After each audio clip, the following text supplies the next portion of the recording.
ये लीजिए सेजल बेन, ये आप संभाल के रखिए, संजीवनी बूटी समझकर। हाँ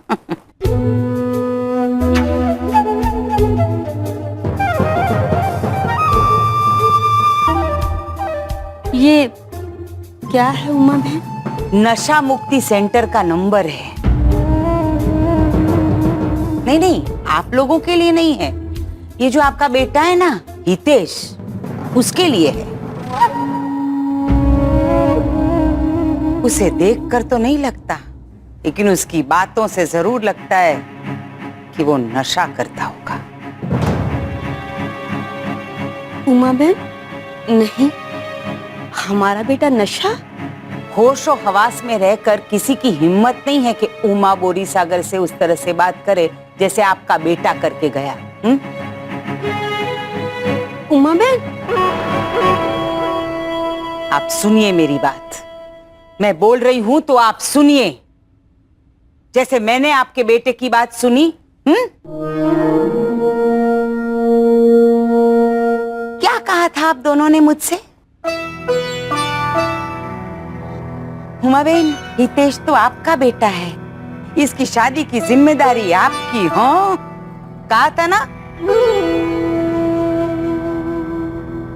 तो मजाक समझ रखा है आप लोगों ने, गुड्डे गुड्डियों का खेल समझा है कि आपके बेटे ने जिस गुड़िया पे हाथ रख दिया उसे दिला दी। वो तो अपने सर पर सेहरा बांधना चाहता है, लेकिन आप दोनों अपनी आंखों पे पट्टी क्यों बांध रहे हैं? क्या समझ के भेजा था उसे यहाँ मेरे पास? क्या समझ के उसने उस लड़की का नाम लिया मेरे सामने? आप भूल गए उस लड़की ने सबके सामने क्या किया था? भूल गए आप? उमा बेन, मैंने तो अपनी इज्जत। बात आपकी इज्जत की नहीं है,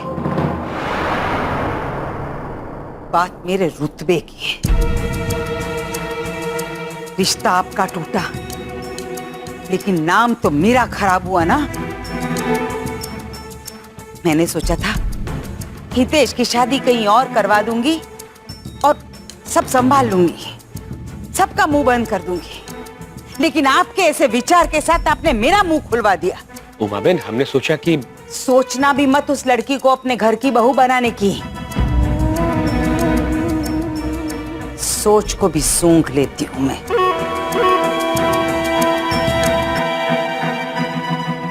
जिस घर की आप बात कर रहे हैं ना, उस घर से अगर आपके घर पर डोली आई तो आपके घर की सुख शांति जाएगी। लोहे के चने चबवाएगी वो पूर्वी, और मैं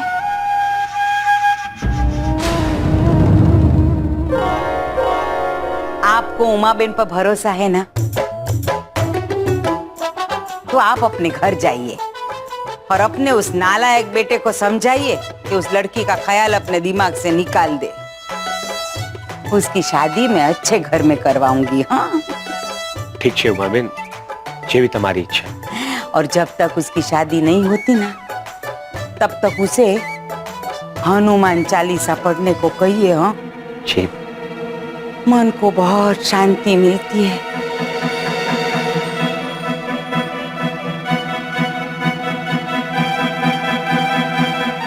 मम्मी ऐसे कैसे? हितेश से कुछ और कहा और अब यहाँ क्या करूं? मैं तो मम्मी को समझा भी नहीं सकता, पर कुछ तो करना होगा। इस प्रॉब्लम का कोई तो सॉल्यूशन। ऐसी कोई प्रॉब्लम नहीं है जिसका सलूशन मेरे पास नहीं है, ऐसा मेरे दोस्त कहते हैं। इस प्रॉब्लम का सॉल्यूशन तो सिर्फ झंझन ही दे सकती है।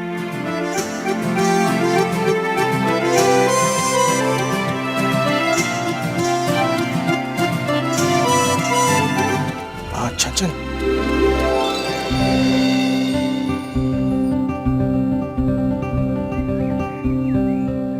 मानव, हाय। हाय, क्या हुआ? अचानक मुझसे मिलने की जरूरत कैसे पड़ गई?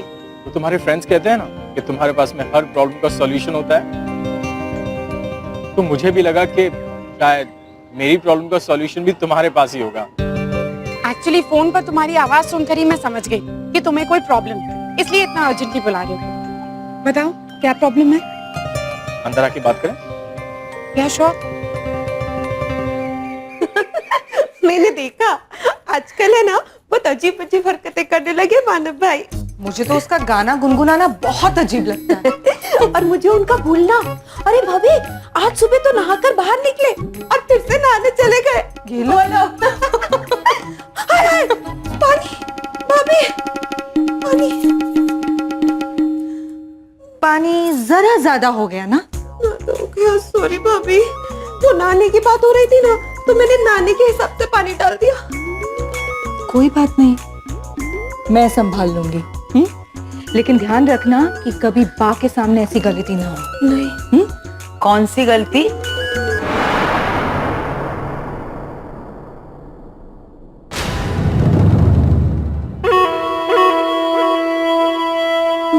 बा वो पानी। कुछ चाहिए था बा? ये रंजना कहाँ है? रंजना के लिए कोई फोन आया था तो बात करने के लिए अपने कमरे में गई है वो बा। फोन पर अलार्म लगाती होगी, काम के वक्त ही घंटी बजती है उसकी। गुनगुन रे गुनगुन रे गुनगुन रे गुनगुन।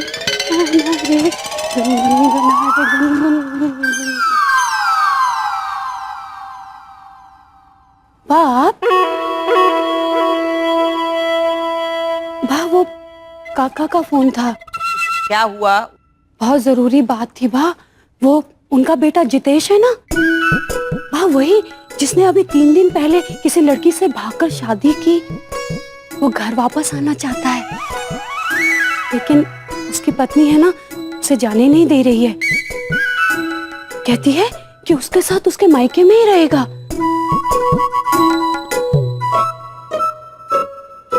पल्लू से ही बांध कर रख दिया है जितेश को। बहुत तेज लड़की है बा, बहुत तेज लड़की है। हाँ बा, बहुत मुचड़ी लड़की है, बहुत मॉडर्न लड़की है बा। मतलब अब जितेश अपने माँ बापूजी से अलग रहेगा? हाँ बा, बस यही बताने के लिए उन्होंने मुझे फोन किया था। काका काकी बहुत दुखी हैं। अब घर में घर तोड़ने वाली आएगी तो दुखी तो होंगे ही ना बेचारे। कहीं ऐसा ना हो कि आप बिरादरी में शादियां करवाती रह जाए और मानव अपनी पसंद की लड़की को ब्याह कर घर में ले आए। लेकिन मेरी समझ में नहीं आ रहा, जितेश भाई ने ऐसा कदम अचानक से कैसे लिया? अचानक नहीं भाभी, हाँ अचानक नहीं। उनका ये चक्कर काफी टाइम से चल रहा था। हाँ बस घर में किसी को पता नहीं चलने दिया उन्होंने। मतलब अभी भी नए दोस्त बने हैं मम्मी?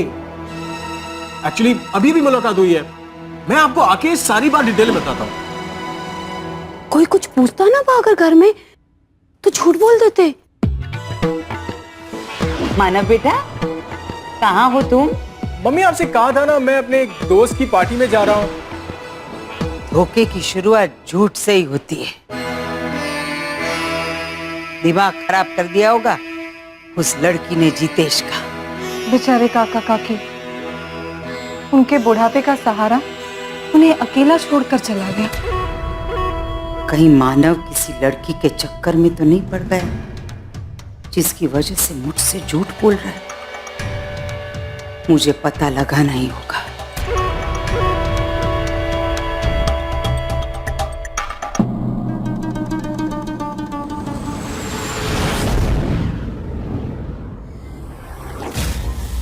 रंजना, हाँ अगर और कोई फोन न आने वाला हो तो जरा मुझे छाछ बना देना।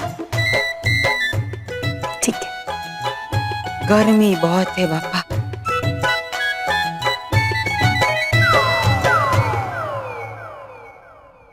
अब बताओ क्या प्रॉब्लम है? मेरा एक फ्रेंड है जिसकी एक लड़की से शादी होने वाली थी, लेकिन ड्यू टू सम रीजंस वो शादी टूट गई। घर में बहुत ज्यादा हंगामा हुआ, फैमिली वाले अपसेट हुए, लेकिन अब उसके पेरेंट्स इस शादी के लिए राजी हैं और वो खुद भी इस शादी के लिए राजी है। और प्रॉब्लम ये है कि इस फैमिली की एक शुभचिंतक है जिनको घर वाले बहुत मानते हैं, और वो नहीं चाहती कि ये शादी दोबारा हो, क्योंकि उन्हें फील होता है कि जब शादी टूटी थी तो उनकी बहुत इंसल्ट हुई थी।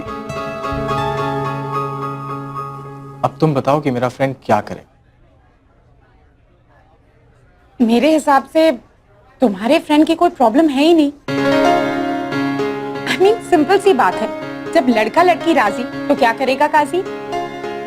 और इस केस में तो लड़का लड़की के पेरेंट्स भी राजी हैं। बात ये नहीं है कि वो थर्ड पर्सन क्या चाहती है, बात ये है कि तुम्हारा दोस्त क्या चाहता है। तुम ठीक कह रही हो, लेकिन मम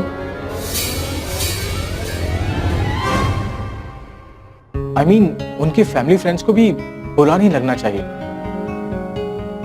वेल, उनके भी कुछ उसूल हैं, वो इसीलिए ये शादी दोबारा नहीं होने देना चाहते। वो है बहुत अच्छी, दूसरों की हेल्प के लिए वो हमेशा सबसे आगे होती हैं। अगर ऐसी बात है तो तुम उनकी चिंता मत करो, क्योंकि टाइम के साथ साथ सब ठीक हो जाएगा। जब वो ये देखेगी कि शादी के बाद तुम्हारा दोस्त उस लड़की के साथ कितना खुश है, तो वो सब कुछ भुलाकर इस रिश्ते को एक्सेप्ट कर लेगी। तुम्हें पता है, बड़े लोग उसूल तो बना लेते हैं, लेकिन उसके चक्कर में अपनी दिल की बात सुनना भूल जाते हैं। मतलब बड़े लोग भी गलत हो सकते हैं। ऑफ कोर्स हो सकते हैं, लेकिन क्योंकि वो बड़े हैं, उनका ओहदा, उनका तजुर्बा बड़ा है, इसलिए वो अपनी गलती मानने में थोड़ा ज्यादा टाइम लगाते हैं। Let me give you an example. सालों पहले मेरी ममा की उनके भाई के साथ किसी बात पे अनबन हो गई। उन दोनों ने एक दूसरे से बात करना बंद कर दिया था। लेकिन एक बार रक्षाबंधन पे बिना मामा को बताए मैंने मामा जी को घर पे बुलाया।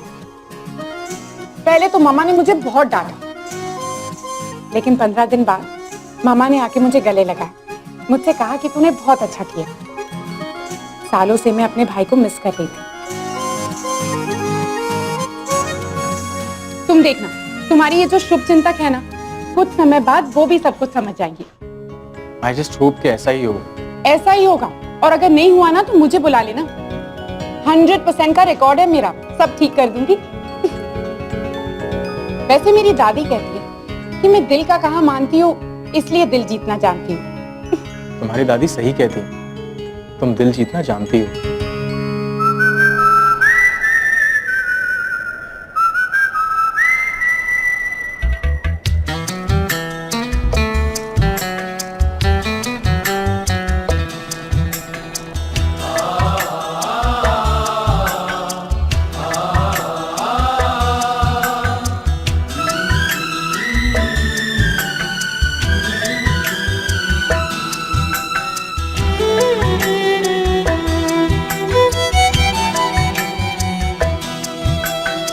एक्सक्यूज मी सर, और कुछ चाहिए आप लोगों को? नहीं, थैंक यू।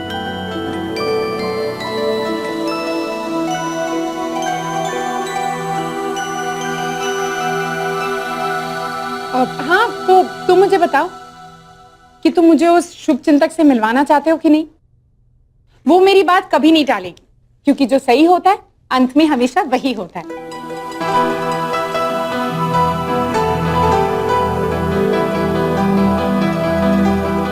बिल्कुल, पर तुम फिक्र मत करो, मैं हैंडल कर लूंगा।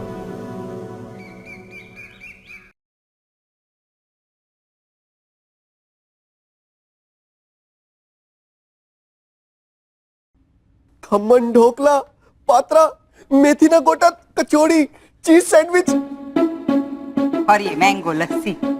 मेरे लिए। तुझे तो पता ही है कि मुझे मीठा मना है, ये सब तेरे लिए बनाया है बेटा। अभी ऐसे घूरता ही रहेगा कि खाएगा भी। चल बैठ, ले। Thank you aunty. पता है आंटी, आज आपने मुझे घर बुलाया ना, तो मेरी तो खुशी का ठिकाना ही नहीं रहा। बड़ी ना प्राउड सी फीलिंग आ रही थी मुझे। और तेरे से अगर काम नहीं होता तो तुझे थोड़ी बुलाती। ले, अब तू रोने तो नहीं वाला?